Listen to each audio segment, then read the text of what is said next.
Доброго времени суток. Сегодня посмотрим партию со второго тура. Я играл с Максимом Крупкиным, Максим черными, я белыми. Но вот чуть я не попался на удар. Мне казалось, что очень перспективная позиция будет после вот этого хода. Но вот этот вот сразу, вот этот ход не очень, наверное, хороший. Это мне не дрался, но... В принципе, видите, дамки пока некуда ходить, хотя тут тоже варианты такие, и белым некуда ходить, но понятно, что я сразу откину этот вариант, но оказалось проще была комбинация. Вот. Если отдать на 28, кстати, я даже не смотрел, и такая же идея абсолютно была. На 49, и вот... Мне вот эти позиции, прежде всего, вот это не понравилось. Ну и потом, понятно, хорошо, что я не попался, могла бы быть эта еще позиция. И давайте смотреть. Сначала партия достаточно была острая. Например, я белыми, Максим черными. То есть вот эта вот позиция разыграли остро. Ну, я долго думал над ходом. Конечно, вот эти варианты были, но вот мне не понравилось, честно говоря. Сюда, допустим, и, вот это вот вторжение, то есть надо было бы, скорее всего, все менять. И меня вот этот чуть-чуть вариант не устроил, конечно, с размером сразу. Поэтому я как-то откинул. Если здесь... Куда здесь ходить? 34,29. Меня тоже вот здесь вот как-то момент не сильно устраивал. Почему? Потому что вот разменная открытая позиция. То есть я искал какую-то суперигровую позицию. Если было 47, то здесь выбор достаточно большой был. От 32,28 на 28, что скорее всего я бы делал, наверное. Либо может даже 48-42 ход делал бы. Возможно, и вот этот, возможно, этот был бы ход. Ну вот здесь уже выбор был большой. Ну вот 1,7. Кстати, неожиданно, ну вот я не знаю, может стоило вот этот вариант играть, конечно. Но не хотелось мне, допустим, вот здесь других вариантов, кроме рогатки, то есть разбивать все. А если играть рогатку, то, видите, остаются вот эти шашки. Как-то мне тоже не хотелось вот эту рогатку играть, если честно. Не было настроения. И вот здесь получилась позиция с особой бортовой. И мне казалось, что вот здесь вот как раз она наиболее игровая. Хотя и вот игра, в принципе, получилась. Игра получилась 39-33. Но основной момент какой? Чтобы вот этого хода не было, то есть продержаться на этой идее. То есть держимся на этой идее. Вот здесь вот надо какой-нибудь выбор делать черным. То есть, если 13-18 загруженность фланга, на 22 пока неохота. И 5-10, понятно, тоже вот нельзя, естественно, из-за этой идеи. То есть надо как-то делать выбор 19-23, хоть шашка вот здесь вот подставляется под игру, но в принципе позиция у черных нормальная. 37, опять вот на этот ход. Вот эта мысль была. То есть пока держится, стратегия держится на тактике. 5. Здесь, кстати, интересная бы позиция была, если 20-25, 30, вот приблизительно сейчас, давайте план такой.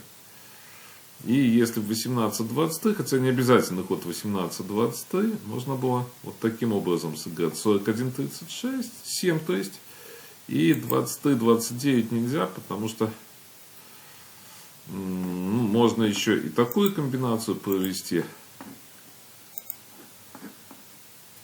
А можно было, в принципе, такую комбинацию. Ну, то есть, кому как нравится. Конечно, надо проводить более экономную комбинацию. Ну, кому как нравится. 41-37. Но вот здесь мне казалось, что я ставил ловушку.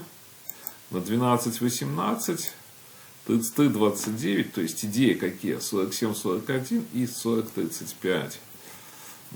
Давайте я на примере 7-12 продемонстрирую то, что я хотел, в принципе.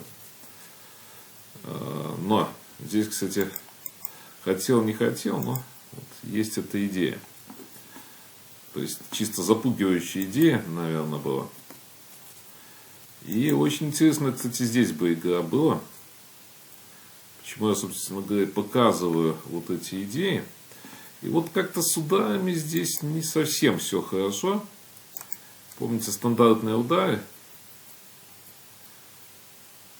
Ну, вот здесь на 3-4, то есть ничего абсолютно нету. А здесь удар такой вот есть. Я почему показываю, что, то есть они, может, и не проходят где-то, но чтобы вы знали, для общего развития, и они достаточно важные, вот эти тактические приемы в позиции. Так, по 20-25 еще посмотрим. Здесь играл бы как-нибудь 43-38, позиция достаточно интересная. И играть, ну, можно ее играть, она... То есть игровая такая. Здесь следует учитывать вот этот удар. Наверное, здесь 48-43. Ну и так далее. Там 38. Конечно, интересная очень позиция. Можно было играть ее. Получилось 14-19. Я по-прежнему приглашаю Максима на поле 25, дабы получить интересную игру. Но вот пока он выходит 17-22. 17-22 выходить уже, в принципе, нужно. Почему? Может, если какой-то вот такой ход, то надо уже смотреть за этим ходом, то есть, чтобы не было связки. Понятно, выходить куда-то можно, но связка все-таки она и есть связка.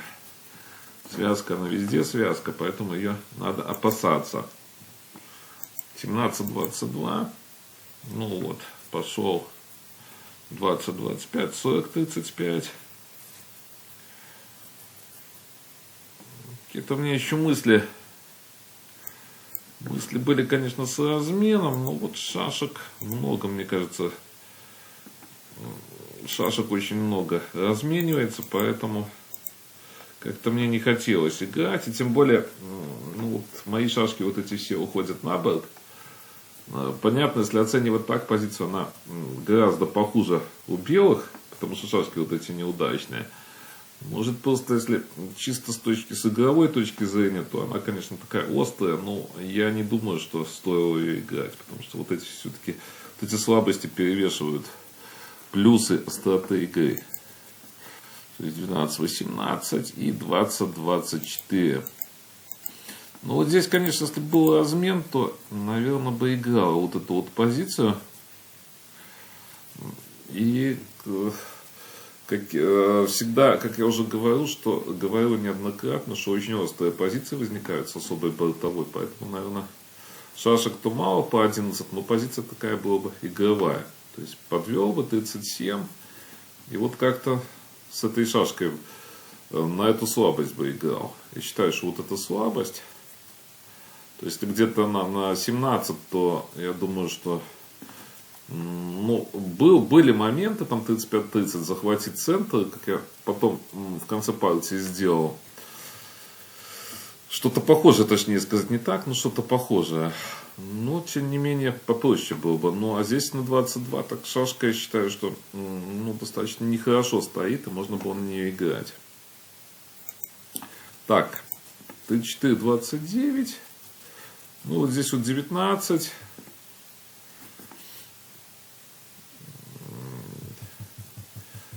Ходы, конечно, такие острые были. Вот, наверное, кстати, я пропустил здесь момент. Возможно, что пропустил вот момент. Надо было обострить вот здесь игру. Это я сейчас вот только понял. Потому что я постоянно смотрел этот ход. Ну, вот, наверное, где-то здесь я этот момент и выпустил. Хотя... Конечно, здесь 17-22. Может, я и смотрел. Вот, честно скажу, вот этот момент не помню, абсолютно не помню. Что тут я смотрел, что не смотрел. И, наверное, мне может где-то здесь что-то не понравилось. Вот в этой в этой позиции, я думаю. То есть, если бы 48-й шашки, видите, не было, то удар бы грозил, если бы ход черных, то на 28, потом отдали бы на 32 и 7-12. Было в партии 48-42, но здесь я объясню, чем я руководствовался. И вот следующий ход может показаться чуть-чуть странным, 32-28, но 40-34, 40-34, кажется, если понятно, если делать вот этот ход, но он, многие бы его сделали, но с точки зрения позиционной, то есть не смотрится этот ход абсолютно. Почему? Потому что выбиваются две центральных шашки. Но почему бы многие сделали этот ход именно, чтобы разгрузиться как-то, разгрузить шашки и играть на этом фланге. То есть многие бы сделали этот ход. Но вот эта позиция была бы очень хорошая, считаю, для белых. То есть вывели бы 37, может 41, и здесь бы играли на фланге 39, может 43. Ну, то есть там планов много достаточно вокруг этой шашки. Вот такой вот, многие скажут, что неоднозначно, что пошли, но вот я по практике знаю, что многие бы пошли так. Но меня основной момент беспокоил другой, и я думаю, вот это абсолютно логичный момент. Разменялись, и потом еще раз разменяли, и вот как раз то, я думаю, что в этой позиции игры маловато было бы. Черные просто вывели, можно было даже эту шашку вывести, то есть, либо еще другие планы здесь есть. Поэтому вот мне очень не понравилось именно за вот этого перехода.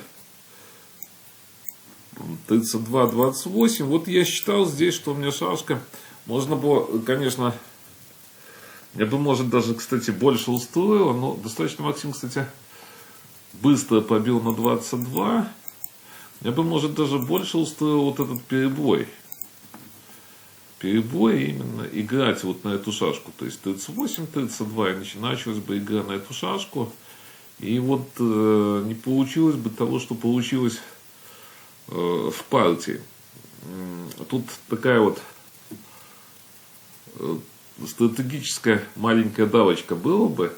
И она, возможно, что принесла бы свои плоды, потому что, как я уже сказал, позиция с особой бортовой, и говорю всегда, что они, вот почему они с особой, потому что позиция особенная. Может даже быть позиция 4-4 и она результативная.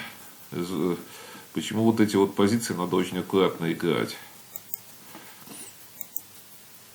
Ну и вот здесь вот план, кстати, вот план совершенно правильный, 18-23, 6-11. И непонятно, что вот с этим планом абсолютно делать белым.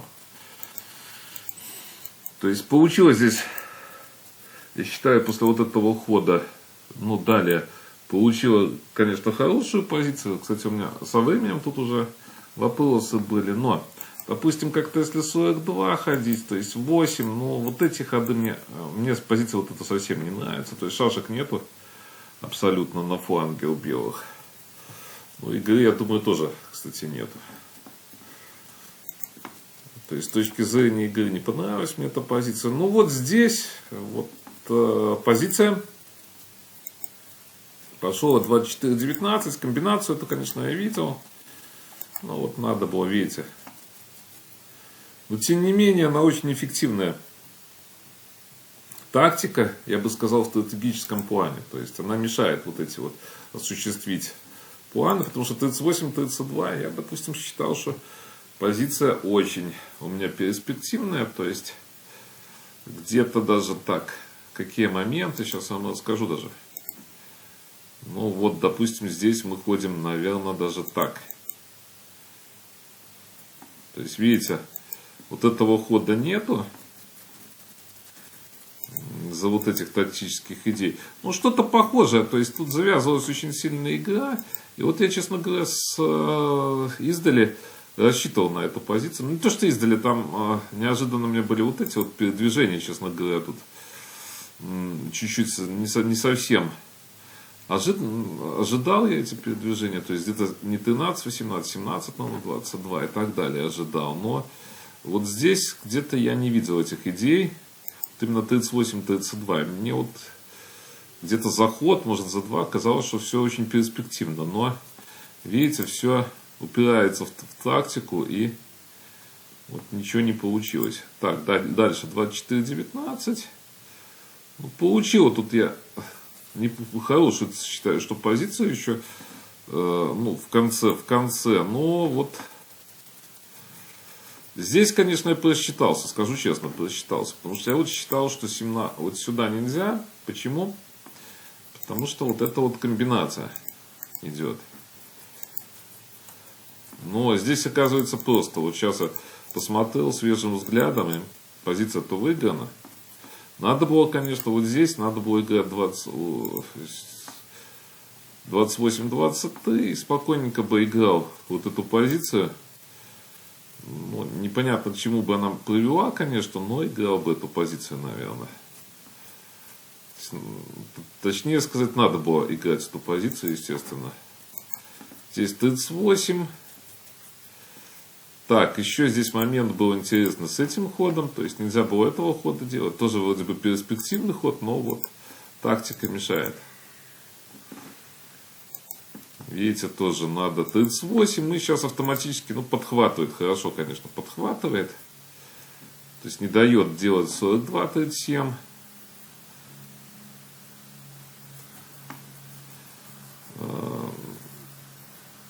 Не знаю, даже вот сюда же не пойдешь. То есть идея может и 9, то есть нападать нельзя. Почему я это говорю, что ну, вот этого хода нету, но это ни от чего не спасает абсолютно. То есть, я не знаю, может... ну здесь 28 все-таки есть момент. Ну, просто 9-14 и все. И, то есть, и стоит вот эта вот идея постоянно. То есть, приклейка. 43 поменялся. Ну, и здесь... Потому что здесь ничего нету, но я еще что-то у меня какие-то моменты были в этой позиции. То есть, я еще продолжал тут играть. Ну, пару ходов сделали. Получилась ничья. 38 и так далее. Получилась ничья. Так, какие у меня здесь мысли были? Сейчас я расскажу, у меня какие-то мысли были еще здесь. Вот этот ход. То есть позиция здесь совершенно тоже ничейная.